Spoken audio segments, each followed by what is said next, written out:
Hello, welcome to Post Colonial Space. I'm Masood Raja. Happy 2023. As the first set of educational videos for this year, I am hoping to conclude my series on Paulo Freire. Now, if this is the first video you're watching, let me tell you that I have a whole playlist on Paulo Freire's Pedagogy of the Oppressed, where we have read the book and talked about it. And we are now on the final chapter, chapter 4. Now, in chapter 4, Freire is articulating what possible modes of revolutionary praxis are available after we've gone through a pedagogical process, right? And before he goes on to articulate his vision or his praxis, he discusses what he calls the forces of anti-dialogic movement. And you can watch my earlier videos for that. And 4 ways in which the anti-dialogic forces control people and their consciousness. We've already discussed conquest. We have discussed divide and rule. And then in the previous video, in 4.9, I think was the number, I had started discussing manipulation.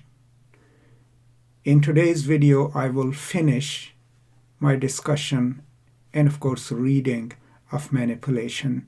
And then we will have only the cultural invasion, the 4th way in which anti-dialogical forces work against us, right?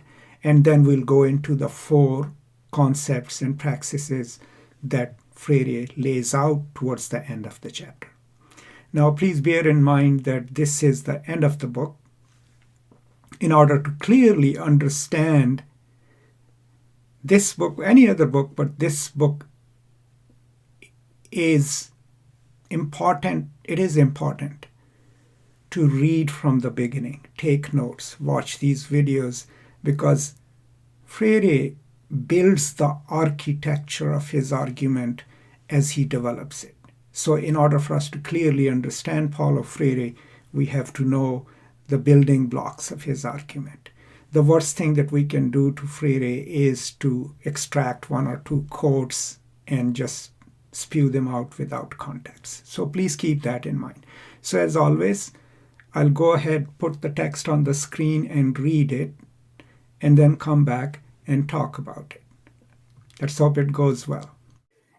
It happens, however, that large sectors of the oppressed form an urban proletariat, especially in the more industrialized centers of the country.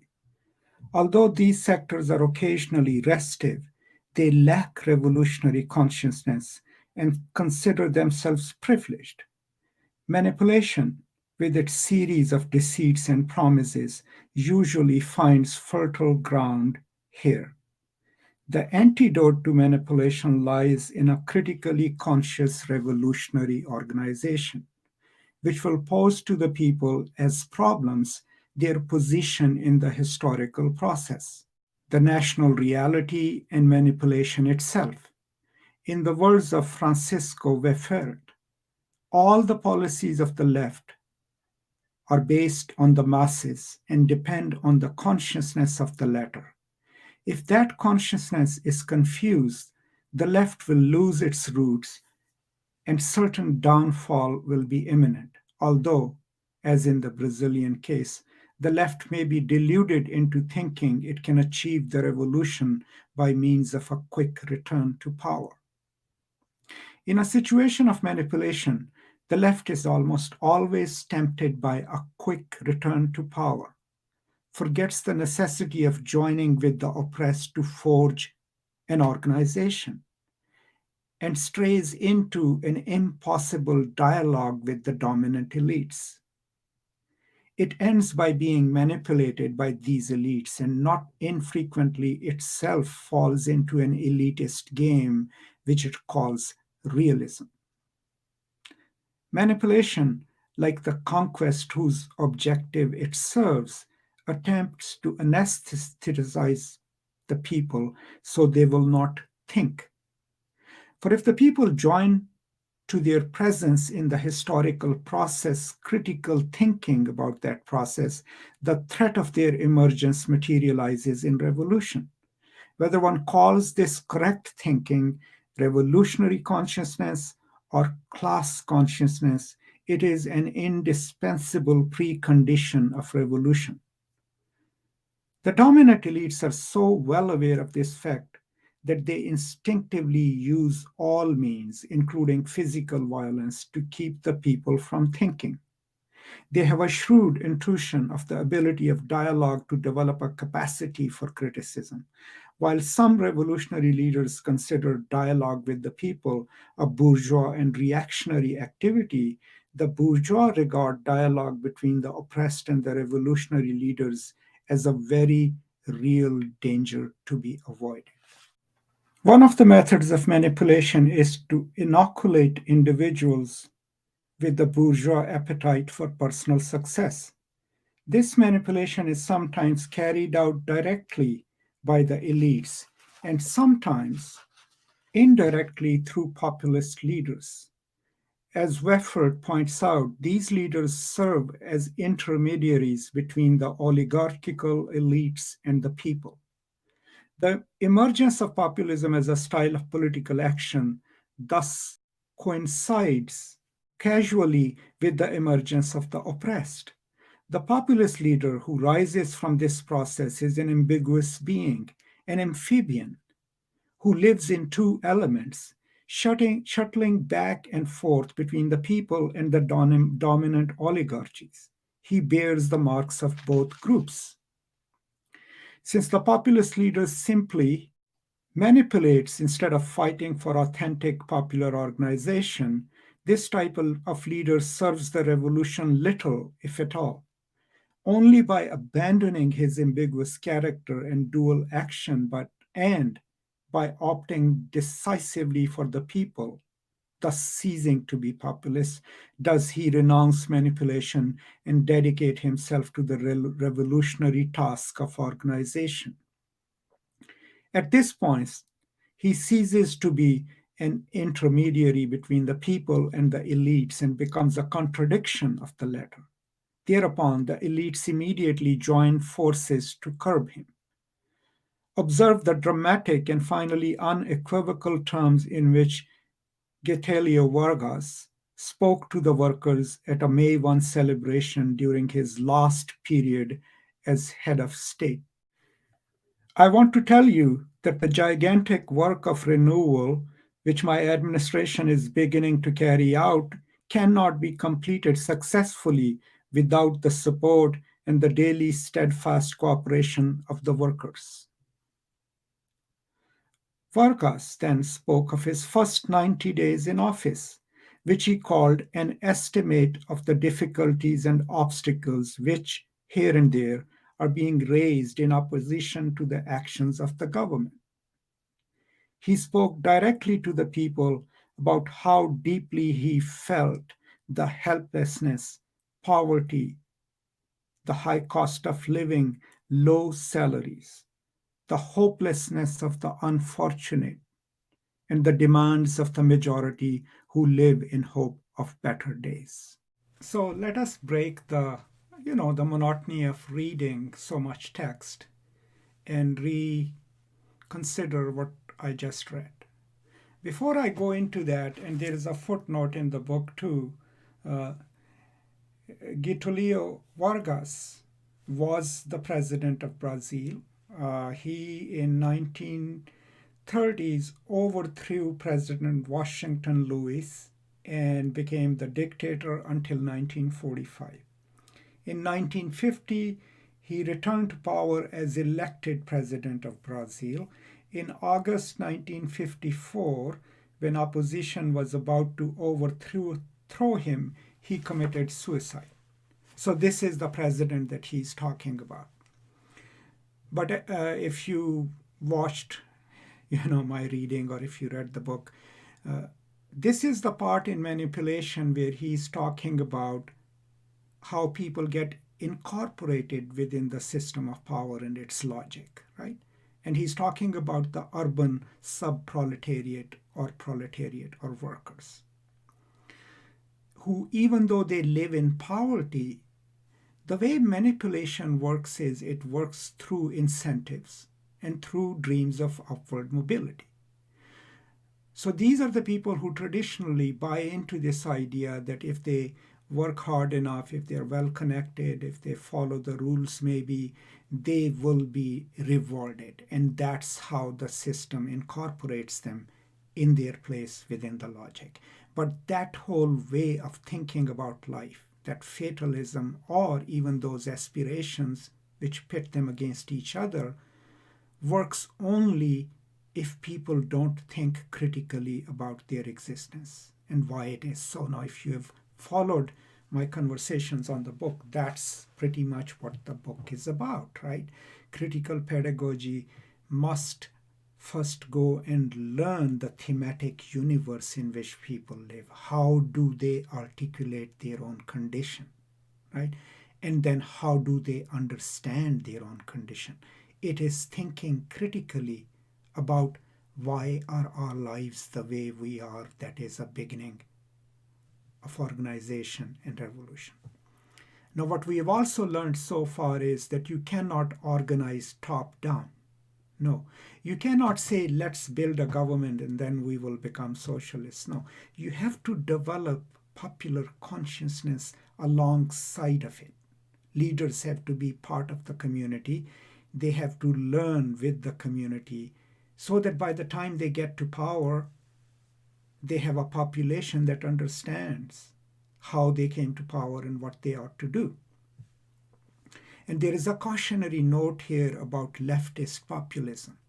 This idea that we should somehow in one way or the other get power, and once we have the power, we will make policies the way we want to. That's not how it's going to happen, because if the leaders are coming from outside and mobilizing people through shallow populist slogans, then they don't really represent the people. They represent the elite class, right? And their job is to mediate between the two classes. That's what happens in a lot of leftist movements or populist movements in developing nations, even here in the United States, right? What Freire is suggesting is that you can't, at the last instance, invite the people in. That is not going to work. The elite who've installed you as a leader and made you a spokesperson, we talked about it in an earlier video, they are going to abandon you at the very first instance. And since you don't have roots in the community and people don't really know you or trust you, you're not from amongst them, you will have nowhere to go, right? Instead, the organizational aspect of a revolutionary movement or a movement for change must happen first, right? And the first step in that is a kind of education that makes manipulation itself a subject, a topic of discussion, which asks people to discuss among themselves, how are they being manipulated? What is it that pits them against each other? Is it race? It is competition for jobs, competition for food, right? Or in any given workplace, if workers are not in solidarity and some of them go and cozy up to the bosses and tell on their colleagues, what do they do it for? Maybe to gain a few more dollars. But these are all ways of manipulating the workers, because if they become critical and start thinking of the world around them, as the book has throughout tried to teach us, then the revolutionary change will be so-called authentic revolutionary change, because it would not be on the surface. So that's what he's talking about so far. And the reason he's going to Getulio Vargas is because that is a reverse example of involving the people. He is the president. He was the dictator. And he has suddenly realized that he needs to organize the people so that they can support him in his initiatives against the elites. And it's too late. and it's backwards. You don't gain power and then build a constituency. You come to power through organization, by bringing the people together, by educating yourself and letting the people educate themselves about the world, and by becoming a movement that wants to change that world to a world in which there is no elite and no oppressed, right? That's the purpose of the book. So that's where we are so far in reading Freire's discussion of manipulation. So let us read the final segment on manipulation, and then I will come and try to sum it up as best as I can. His appeal to the workers then took on more objective tones.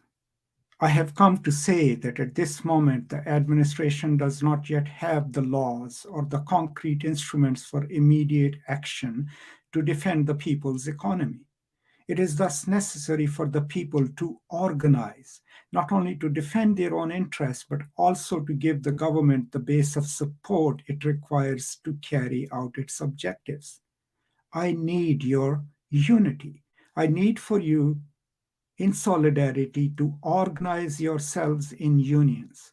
I need for you to form a strong and cohesive bloc to stand beside the government so that it will have all the force it needs to solve your problems. I need your unity so you can fight against saboteurs, so you do not fall prey to the interests of speculators and rapacious scoundrels in detriment of the interests of the people. The hour has come to appeal to the workers. Unite in your unions as free and organized forces. At the present time, no administration can survive or dispose of sufficient force to achieve its social ends if it does not have the support of the laboring organizations. In sum, in this speech, Vargas appealed vehemently to the people to organize and to unite in defense of their rights. And he told them, as chief of state, of the obstacles, the hindrances, and the innumerable difficulties involved in governing with them. From that moment on, his administration encountered increasing difficulties until the tragic climax of August 1954. If Vargas had not, in his last term, shown such open encouragement to the organization of the people, subsequently linked to a series of measures in defense of the national interest, possibly the reactionary elites would not have taken the extreme measures they did. Any populist leader who moves even discreetly towards the people in any way other than as the intermediary of the oligarchies will be curbed by the latter, if they have sufficient force to stop him. But as long as the leader restricts himself to paternalism and social welfare activities, although there may be occasional divergencies between him and groups of oligarchies whose interests have been touched, deep differences are rare. This is because welfare programs as instruments of manipulation ultimately serve the end of conquest. They act as an anesthetic, distracting the oppressed from the true causes of their problems and from the concrete solution of these problems. They splinter the oppressed into groups of individuals hoping to get a few more benefits for themselves. This situation contains, however, a positive element. The individuals who receive some aid always want more. Those who do not receive aid, seeing the example of those who do, grow envious and also want assistance. Since the dominant elites cannot aid everyone, they end by increasing the restiveness of the oppressed. The revolutionary leaders should take advantage of the contradictions of manipulation by posing it as a problem to the oppressed with the objective of organizing them. So, this final long quoted material from one of the last speeches of President Getulio Vargas. What is Freire trying to highlight? I mean, if you look at the rhetorical essence of this paragraph or this passage, it's saying, I want to help you, I want to change your lives, but there are forces that want to stop me. So you need to organize so that you lend me that power so that I can fight on your behalf, right? So it's kind of doing it in a reverse way. What Freire is saying is that a true revolutionary movement or leaders who call themselves revolutionary, they will not have to resort to this. They will not come to power based on the crutches given to them by the elite and then try to incorporate the people in their movements. No. Their approach will be more organic. They will come to power because people have become conscious of their lived conditions, because they know of why the world, the work works the way it works. And throughout the book, what we have been learning is that the work of education, learning, dissemination has to happen before the revolutionary change, before the revolutionary movement. Otherwise, the revolution will get incorporated by the bourgeois. And there's a cautionary note here towards the end of this segment where he's saying, well, you know, a lot of leftist leaders think that negotiating with the people is what the bourgeois do, right?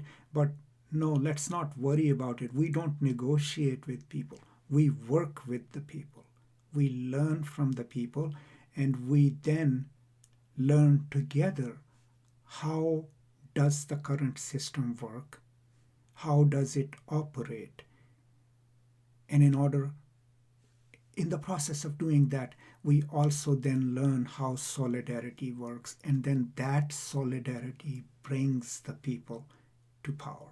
People who want to create a more just world. So that's the subtle thing that he's trying to teach us over here. That's why towards the end of his section on manipulation, he's saying, well, maybe we ought to make manipulation itself as a subject, as a topic of discussion. If we are learning together, we need to talk to people and say, okay, you think like this. You think of your fellow human beings who live in the same living conditions this way. Is it you, your own organic thought? Or is it the system in which you exist that is already making you think of others as competition and not as fellow sufferers or fellow travelers?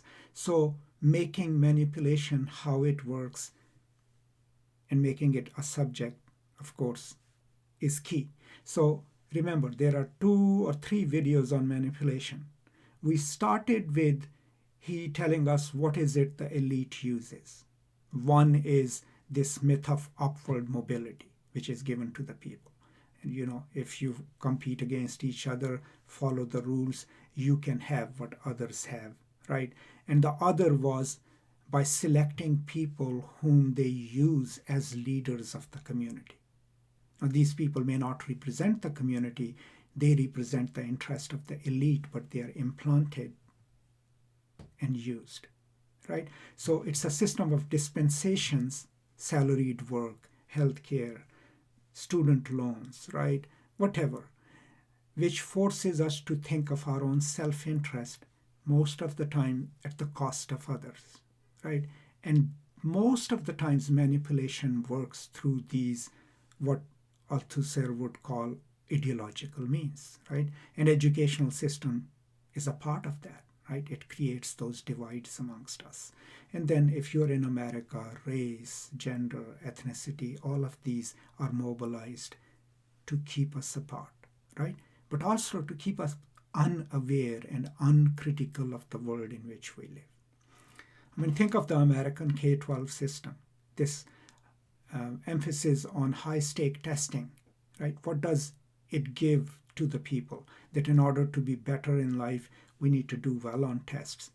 But what does it take away? The time that students could have spent in a classroom thinking critically about the world and developing critical consciousness. So the system